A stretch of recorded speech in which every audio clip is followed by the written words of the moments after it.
Hello, fabulous Cancer. Welcome to your horoscope for the month of May 2015, Love Focus. I am your astrologer, Nadiya Shah. Thank you for being here.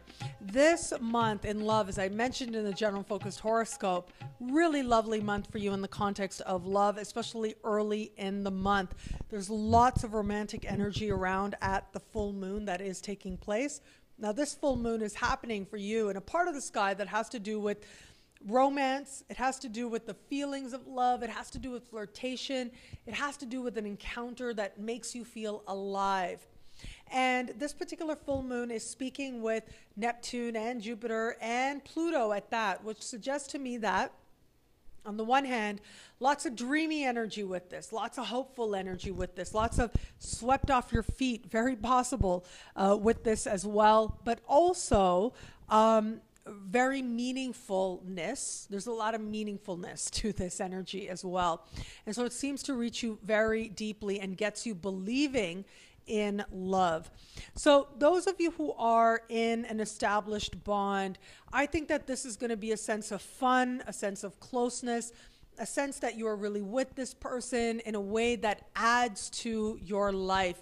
And so you are feeling and reminded of the feelings that brought you to this person in the first place. So there's lots of very sweet energy. Now, there might be some promises made that are a little bit of an overreach, okay? And you really are going to want to watch this because you might find yourself sort of making some promises and some agreements that in the back of your head, you're like, ooh, I hope I can do that. I hope I could reach for that. Like, I look at this, and because, again, the dreamy energy with this, the overdoing energy with this, it just might be, if you're one of those people, if your partner complains about something like you're drinking, this might be a time when you're making a promise to no longer drink.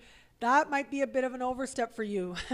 Of course, that's up to you to evaluate what is a meaningful change for you, where it is that if you're doing something that you know you shouldn't be doing. Of course, that's a whole other process, but just all I'm saying is be honest with yourself, you know, and strive to be honest with yourself. Don't make a commitment that you don't have an intention of keeping, or that, to be honest with yourself, you know you're not ready to keep, even though you might want to. If on some level it doesn't resonate with you as the moment that you're meant to walk a particular new path or make a particular change, then you've got to find a way to be honest about that and to sort of face the consequences rather than sort of put off that eventual moment. So that's going to be up to you to decide. But there is an element here of changing for love, of being willing to change, being willing to be honest with yourself, being willing to transform for love.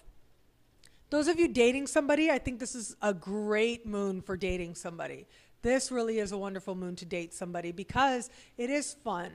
It is about hope. It is about wanting to get to know this person better. And it is about understanding and having a deepening intimacy with this person as well.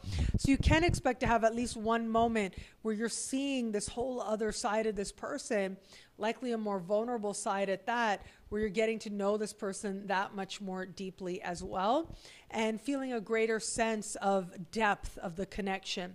Very likely to come up for you. At the very least, it's going to be passionate, I got to say, in a good way. For those of you open to meeting somebody new, this is about getting your flirt on. I would say keep it light, keep it fun.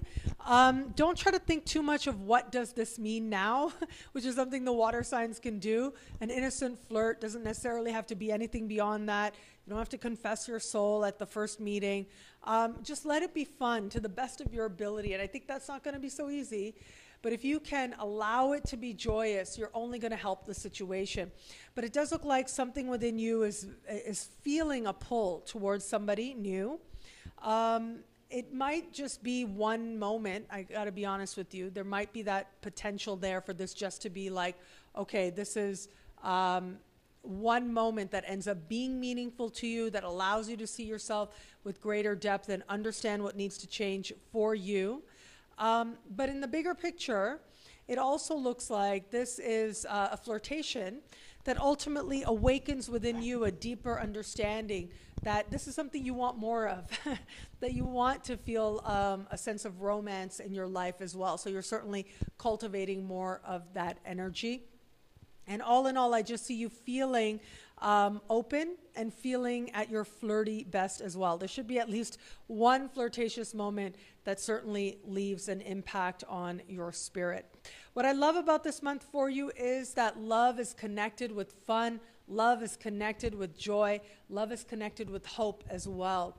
And that really is when love is at its best, when you believe that it's possible. And I do think that this month there'll be a lot of evidence showing you that love certainly is possible for you, and a greater love than you've known before at that.